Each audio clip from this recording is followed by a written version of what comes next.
Bonjour à tous, j'espère que vous allez bien. Et aujourd'hui, on se retrouve pour une vidéo de news pour parler d'un énorme événement qui concerne Marvel Studios. Ça peut sembler étrange de parler d'énormes événements parce que j'imagine que la plupart des gens en vrai ne connaissent pas son nom. Mais elle était effectivement très importante chez Marvel Studios. Il s'agit de Victoria Alonso. On a appris hier par le biais de The Hollywood Reporter que Victoria Alonso avait quitté, alors on ne sait pas dans quelles conditions.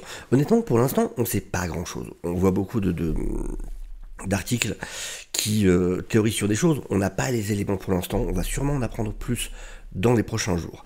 Tout ce qu'on sait pour l'instant, en tout cas, c'est qu'elle ne travaille plus pour Marvel Studios.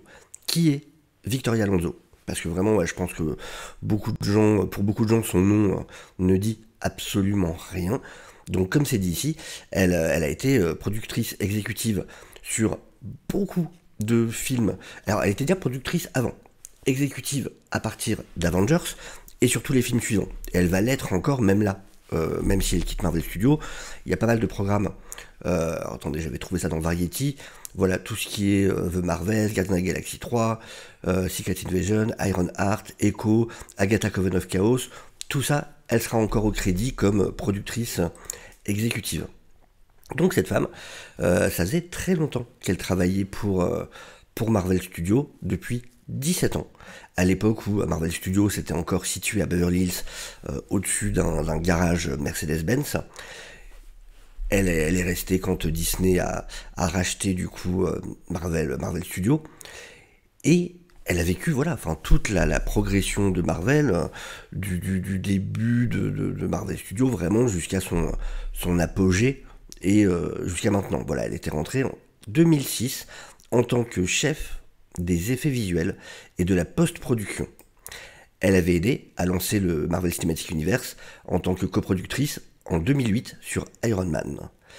Elle a aussi été donc coproductrice sur Iron Man 2, sur Thor, sur Captain America The First Avengers.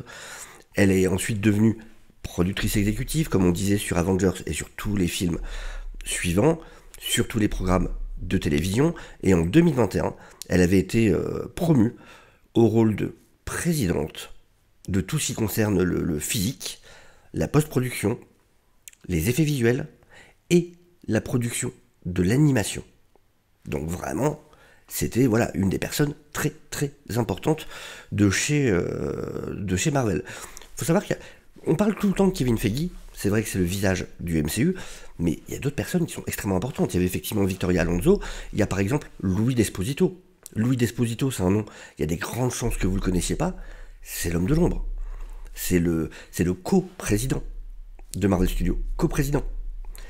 C'est celui qui est le bras droit vraiment de Kevin Feige depuis des années, mais qui est quelqu'un qui aime beaucoup moins se montrer, qui préfère rester dans l'ombre, mais il y a de grandes chances que si Kevin Feige, là, du jour au lendemain partait, ça serait Louis D'Esposito qui prendrait le rôle. C'est vraiment celui qui serait le plus à même, effectivement, de le remplacer. Donc, Victoria Alonso, l'année dernière, avait aussi produit le film nominé aux Oscars Argentina 1985. Il est dit que son départ arrive dans la lignée, c'est pas la raison, mais en tout cas voilà, ça arrive après l'échec effectivement de Ant-Man and the Wasp, Quantum Mania au box-office. En plus de son travail en coulisses, Alonso était aussi une ambassadrice importante dans les efforts de représentation de Marvel Studios. Elle avait pas mal parlé, par exemple, pendant les problèmes avec la Floride, quand il y avait une loi en Floride en fait qui avait provoqué pas mal de remous aux États-Unis, qui était une loi très, très de droite, très de droite pour le coup. Et donc elle s'est battue pour tout ce qui était représentation. Alors on nous dit qu'elle est gay.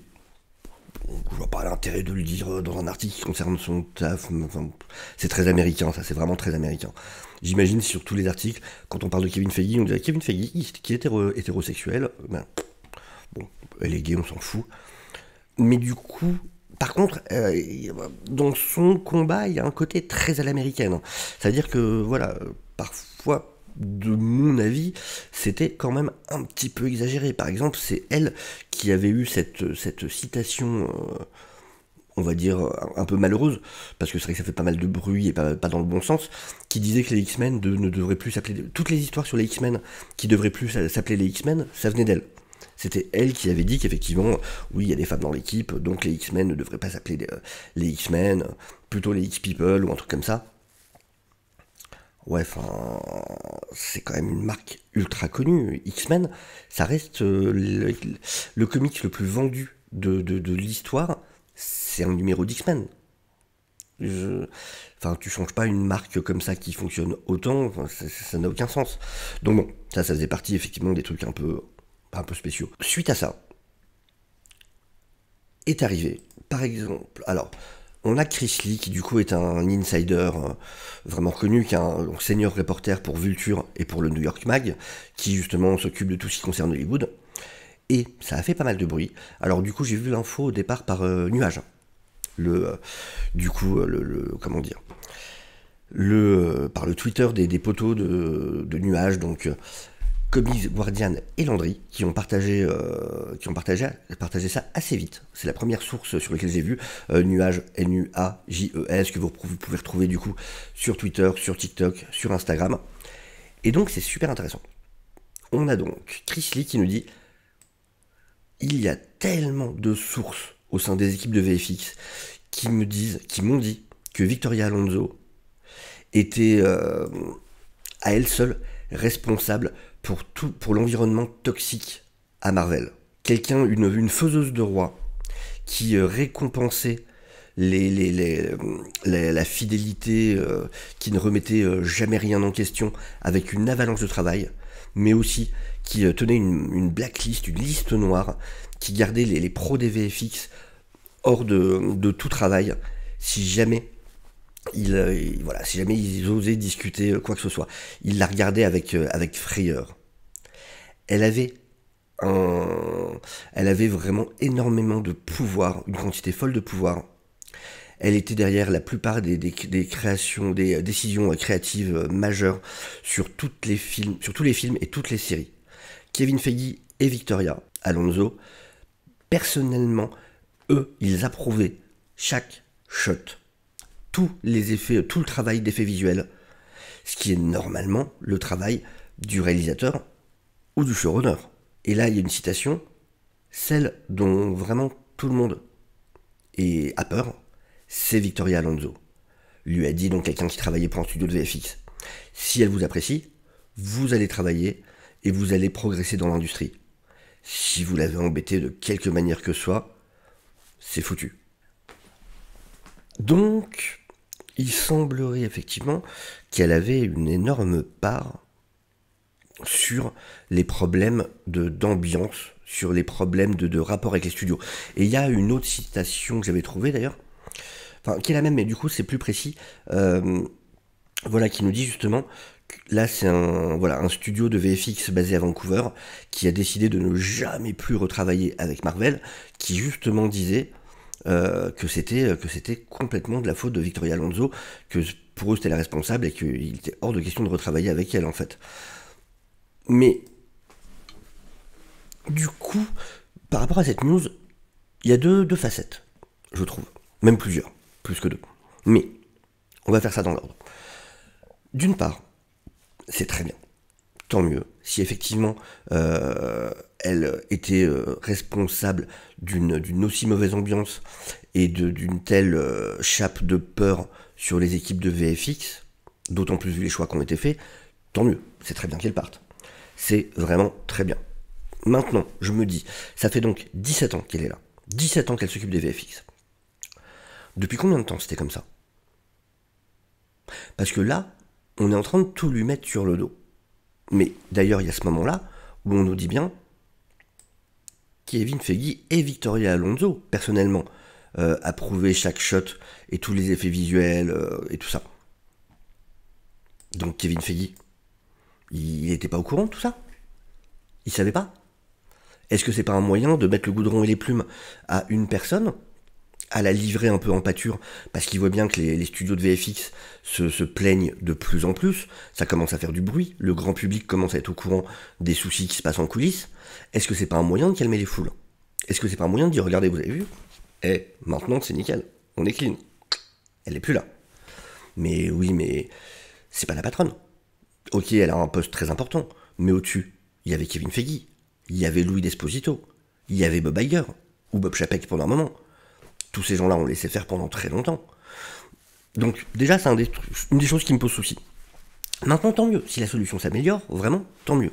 Mais je trouve ça un peu facile. On va attendre de voir dans les prochains jours comment les choses vont évoluer. Mais de ce côté-là, je trouve quand même que... Et je vois beaucoup de réactions, plus de gens sur Twitter ou sur d'autres médias, qui effectivement sont «Ah, cool, ça y est, les problèmes sont réglés. Ah, c'est bien ce qu'ils ont fait. Ah, génial, Marvel, ça y est, ça va aller. »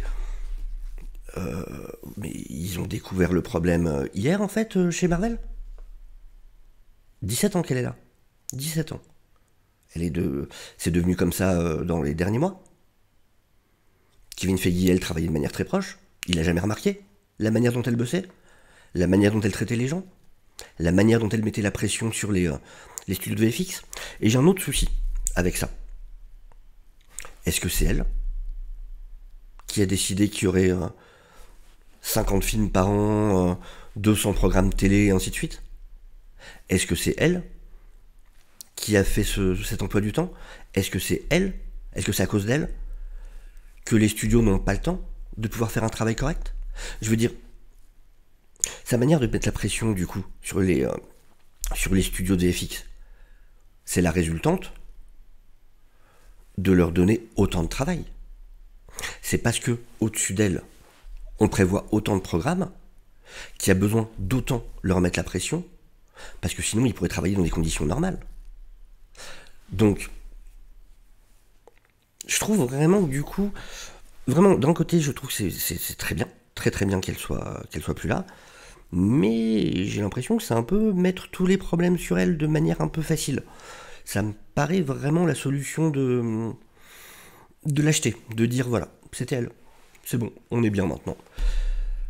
Alors, ça c'est déjà toute une partie. Donc déjà, les responsabilités, à mon avis, sont quand même plus larges sur la situation dans laquelle on est actuellement que juste cette personne. Même si effectivement, elle a totalement sa part et c'est bien d'avoir pris des décisions en conséquence. À côté de ça, il y a aussi autre chose. Sur le côté, cool, ça règle les problèmes du MCU. Non. Non, parce que ça, c'est une partie des problèmes du MCU. Alors, c'est bien qu'ils aient aussi décidé de ralentir. Maintenant, le fait de ralentir, est-ce que c'est plus pour la qualité que parce qu'ils ont la nécessité de diminuer les budgets de production côté Disney+, et côté Disney?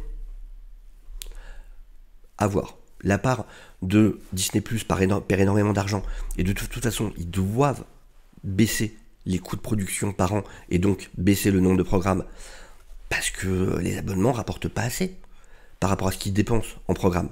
Donc là, ils n'ont pas le choix. C'est juste du concret.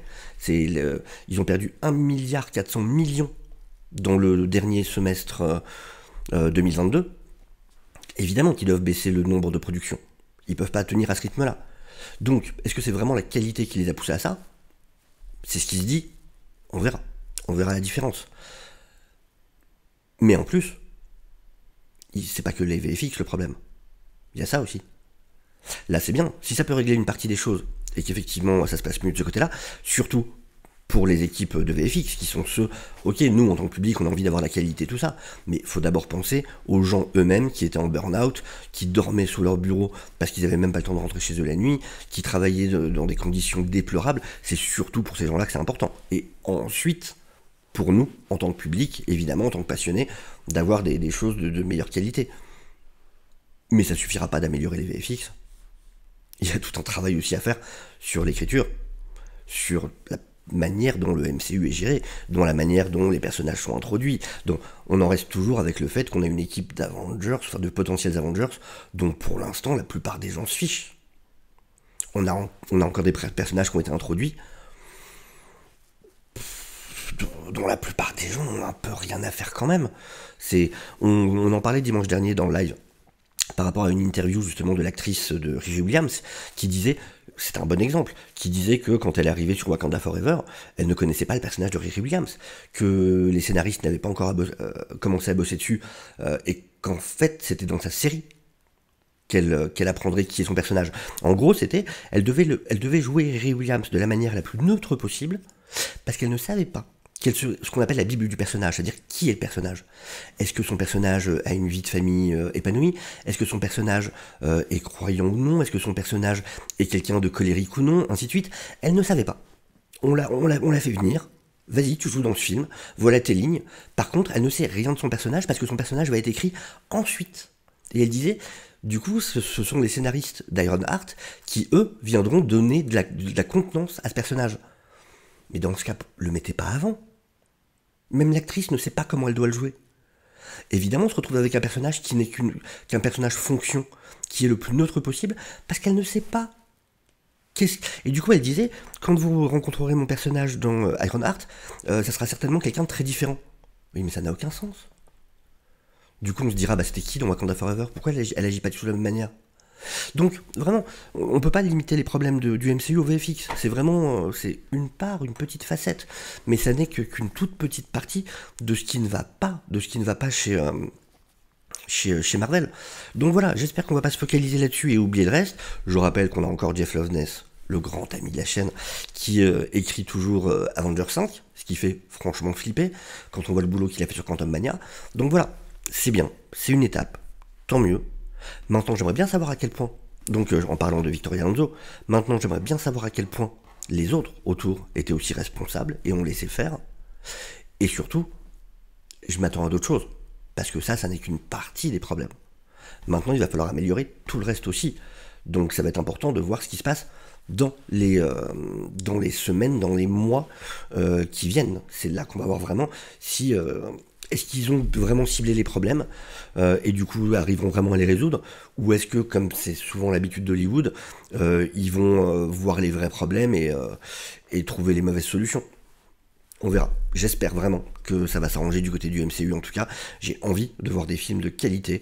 J'adore Marvel.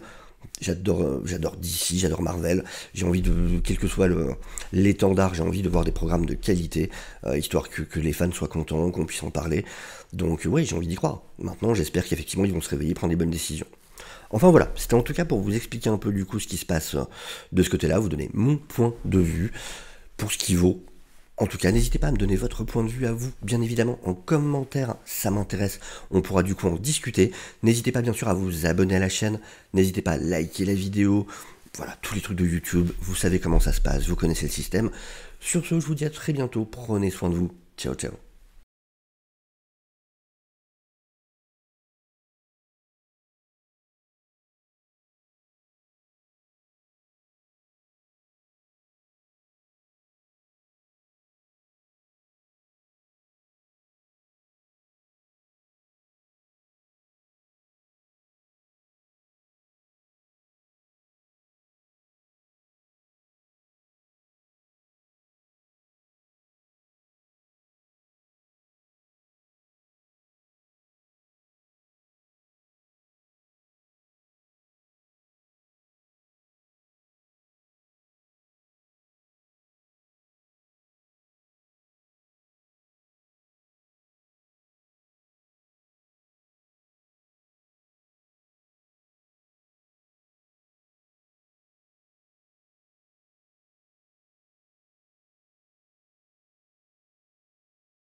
Hmm.